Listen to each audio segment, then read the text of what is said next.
Welcome to 28 Days and Beyond, where we are celebrating our history, our heritage, our culture, and our own authentic voice. And today we have a distinct honor once again to welcome Jasmine Smith to the set. Welcome to the set. Thank you very much. Jasmine, give people a snapshot of who you are and how you grew up. I was born in North Philadelphia, 28th and Hollywood Street.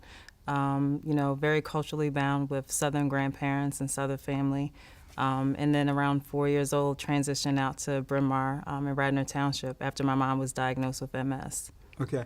Could you, you was very young at that time. Yes. Could you tell at that time that there was a difference going from an urban environment or city environment into a suburban environment? Not around 4, but probably okay. It was around like first or second grade that I could tell the difference. Now, did you spend your summers back in Philadelphia, and how was that transition culturally? Technically, it felt like I was bused between, the main line and North and West Philadelphia, if that's a proper way to say it, doing activities with family, church functions, and that forth. So what were some of the barriers, if you had any, that you saw between those distinct environments or cultures, Hollywood Street and then out in Bryn Mawr? Out in the suburbs? It was the opportunities and the lifestyles. Living out in the township, of course, you are around people of affluency, both in business and in social realms. And so in North Philadelphia, it was pretty much, your aunties and your uncles, those family dynamics.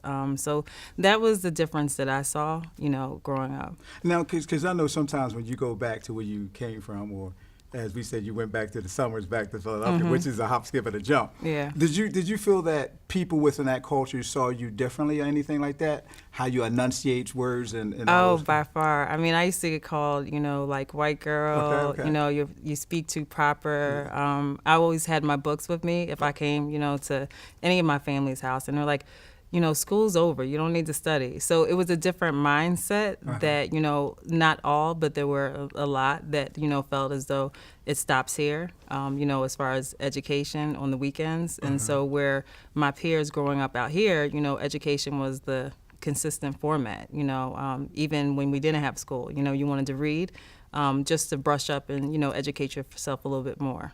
Now, how was it out here? Was the expectations high, or being in a suburban environment?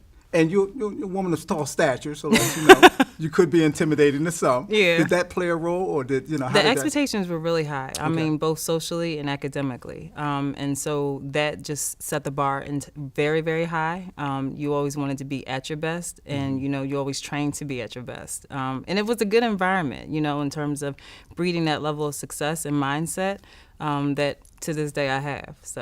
So, I mean, you have an intriguing background, did a little research on you, and I know that you use sports as a catalyst to help, individuals, not just from an athletic standpoint, from integrity, character building. Can you expound on that and tell people what you do with that sports league that you developed? I have a sports league for urban girls and boys, play field hockey and lacrosse. Field hockey and lacrosse for girls and lacrosse for boys. And really just wanting to grow the sport, which is traditionally not, founded for, African Americans. And so after playing since I've been in second grade all the way into college, I found that the numbers have pretty much stayed the same, little to no growth at all. And so for me, it was my obligation to really make sure that our children had the same opportunities as those that lived in the townships that I grew up in. So this is intriguing. So you played out here, right? Yes, I did. So did people automatically think you was good? No. No, they didn't. Oh, they did. Okay. No, no, not at all. I mean, I started when I was in second grade, and that was in 1986.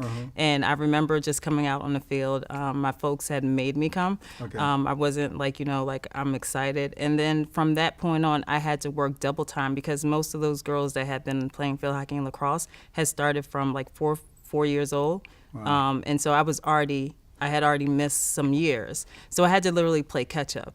At that point. So what is now introducing these typical suburban sports, if we can use that language, in field hockey and lacrosse, what were some of the barriers you had to overcome teaching, having the youth in Philadelphia kind of transition to that, believing they can do it, and didn't see it as a suburban sport? The mindset We are more prone within our community to play football, basketball, track, cheerleading, and so it was more so like educating and influencing them that this is a sport and it's a great opportunity for you to utilize.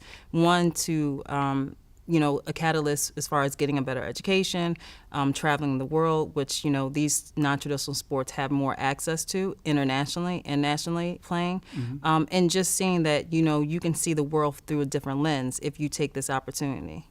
And once they discover they're good at it, they have fun with it. Oh, they're thriving. I mean, I can't, I mean, I'm smiling now, but seeing the transition that our third and fourth graders from the beginning, when they first picked up their first stick to now, like they're Olympic bound. Wow. We play out in different leagues in the main line and other suburban areas.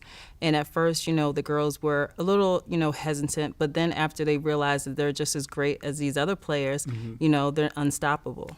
Now, you have a word, some principles you teach people. Can you say what that word is? Comedic. Okay. So we have a curriculum that was based upon how my grandparents raised me, and so we teach African comedic history. We do self-esteem training with a mirror. So we have the girls stand in front of the mirror and they have to do I am affirmations, and they can't say I'm beautiful and I'm this. They have to find words that really result in empowerment. We do yoga and meditation because many of these girls are coming from very different situations, some traumatic, some not.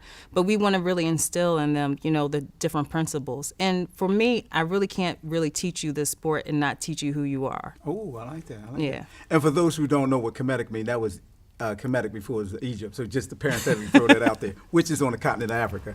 Just wanted to put that out there. So now that you, and I think you help people shape them identity through sports. What are some of the things that, like you say, some people come from adverse conditions, some more extraneous than others, but what are you able to pull out of them so they can have that self-esteem, that internal confidence that they need? For the most part, it's seeing the power that they have within, the resiliency, and understanding that anything that you put your mind to, you can achieve. And I think that goes for most athletes, regardless of what sport you play. But for these girls, especially when you pair it up with our curriculum, you see the difference. You see the budding out. You see the self-esteem changing. You see the leadership start, roles that, now they're allowing themselves to be free without having the barriers that they once had before. Wow, so you're teaching people how to survive off the field. Exactly. So it impacts how they get on the field. Yeah. So I want you to kind of give people some tidbit for those onlookers that say, hey, I want to get involved in this, to the things you're doing to build character off the field so they don't have all the self-confidence built on the field. Can you just extrapolate how you go about doing that? In terms of? In terms of, when kids first come in, like always, I want to be an athlete, I want to be in the pros and things of that nature. And some of the principles you're teaching that, hey, sports is more than playing a game. It's also living life and the things you build from that. So we educate the parents. Okay. We have a very good relationship with the parents to make sure that the parents understand that, this is the structure in which we're coming from, and to make sure that they buy into the program, because that's first and foremost. Of course, not every parent is, going to be accessible, but once the parent understands, the direction in which we're trying to go with their child, then it allows us to really move and to help the child then create the pathway in terms of performing on the sport level. So what's the difference between the boys and the girls, if you don't mind, or the young ladies and young men if they don't like The that boys term? and girls. Well, for the most part, they're both pretty much the same because they're both coming in, some of them novice in terms of beginning stages. The girls are a little bit more shy. The boys are much more, let's go. And from that direction, you're able to proceed with that level of energy and how to redirect it, direct it and redirect. Now you coach, right? Yes. Now how do the boys take a woman coach? Because it ain't groundbreaking, but you just expound on that. This past summer, we had 90 boys. Wow. At See It Through Camp, which is a camp in West Philadelphia. And I would have to say at first, when I walked in, they were very, very confused about what was happening.